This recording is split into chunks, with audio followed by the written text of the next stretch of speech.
In this video, you will discover that King Ahaz had committed apostasy. This is only found in the Septuagint.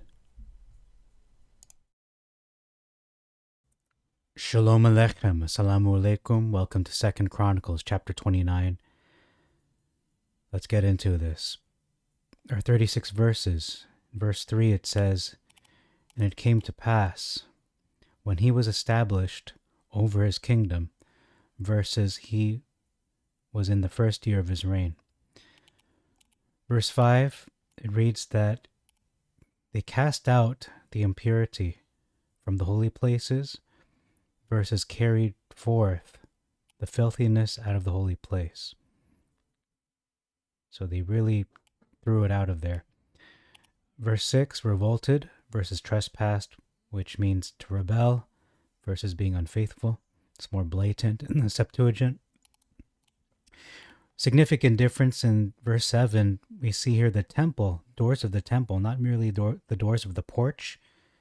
It is the temple of Hashem being talked about. Verse 8, "And made them an astonishment and a desolation and a hissing," versus he delivered them to trouble, to astonishment, and so on. So the difference here is that he made them these things versus delivered them up to. There's also an addition of trouble. And verse 9, we have an omission of "in a land not their own, as it is even now." Verse 15, talking about by order of Hashem.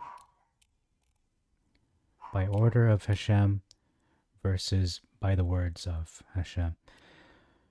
Verse 16 talks about a house versus the inner part. And verse 17, I was going to make this the alternative title of this video, but it is actually a very significant date, the first day on the new moon, so the first day of the new month, and the first month. This is known scripturally as the new year, the actual new year, the first day of the year, first day of the first month. According to the book of Jubilees, it is known as the Day of Remembrance, one of the 4 days of remembrance that are based around Noah's flood and then when the waters receded. We see as well temple versus porch, continuing on that difference. And then it says here, on the 13th day they finished the work versus the 16th, meaning in the Septuagint they continued on 5 more days versus 8 more additional days, which were added on to the first 8 in the Masoretic. Verse 18, all the things versus all the house. Verse 19, polluted in his reign, in his apostasy. So this is the focus of the video, because in the Masoretic we just don't quite get the gravity of how blatant his sin was. It says here in the Masoretic, King Ahaz in his reign did cast away. So he was cast away in his transgression, or he cast away the vessels, more specifically. So he simply sinned. That's the way it's put. But he actually committed apostasy because he worshipped the false Elohim, did he not? So this is stressing that his life's direction had fallen away from worshipping Hashem to worshipping a strange Elohim. Verse 21. I don't know if it goes into detail as to what he did, but he did, I think it was mentioned in the previous chapter, but he did burn sacrifices to those false Elohim. He committed apostasy, and it's such a disgrace, a shameful thing he did, but that is recorded in history for us all to know. And as I said in the previous video, it feels like Hashem is unsealing a lot of these secrets that frankly are hidden from a lot of people who are not using the Septuagint, because again, it is not the majority translation. The majority translation that is being used by the majority of Bible students is based on the Masoretic text, which I would estimate to be 99% of all Bibles, whereas the Septuagint represents 1% or less than 1% of those translations.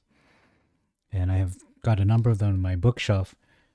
You see the Brenton Septuagint, the New English translation of the Septuagint, the Nets, I believe it's called the Lexham Septuagint, and then the Byzantine, actually the Orthodox Study Bible, which includes the Septuagint. So it's a very, very small minority of texts that use the Septuagint as its Tanakh or Old Testament.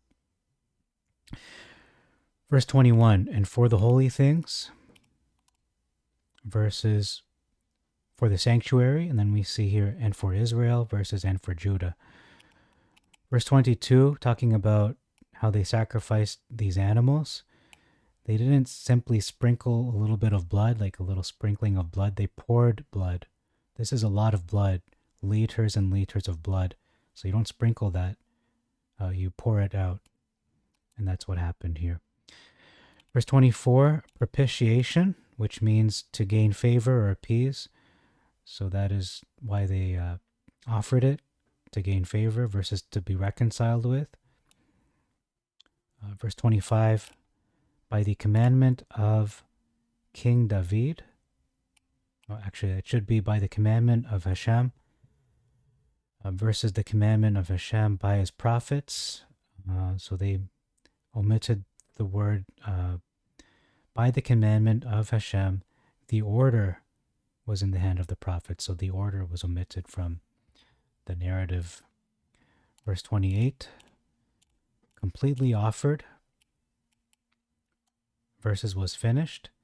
And then it says here told in verse 30.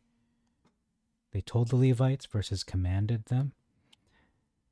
And then it describes how they worshiped. They fell down and worshiped. They didn't simply stand up and bow their heads like saying grace, how people do in North America. They went on all fours. They prostrated. They fell down just like how they pray in Islam. Verse 31 describes a very interesting, fascinating detail here.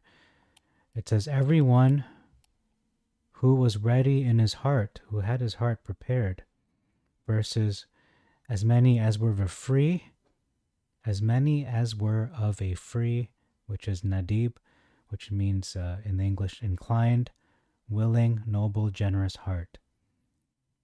So I think the first option is actually closest to the Septuagint, which is to be prepared or inclined, to be ready in your heart. But it's quite different, in all honesty. Verse 34, talking about the Levites. For the Levites were more zealously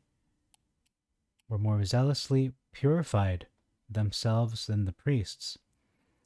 Verses for the Levites were more upright in heart to sanctify themselves than the priests. And then the last verse, 35, it says here, talking about the sacrifices and the service was established in the house of Hashem. Verses was set in order. The footnote in the hard copy Septuagint reads, rightly ordered. So they established an order in regards to the service and worshiping and sacrificing to Hashem, Yah, the Elohim of Israel. So thank you very much for your time. Till next time, I bid you all Shalom Aleichem, Assalamu Alaikum, Irini Mazisu, Pax Vobiscum, peace be unto you, and Maranatha.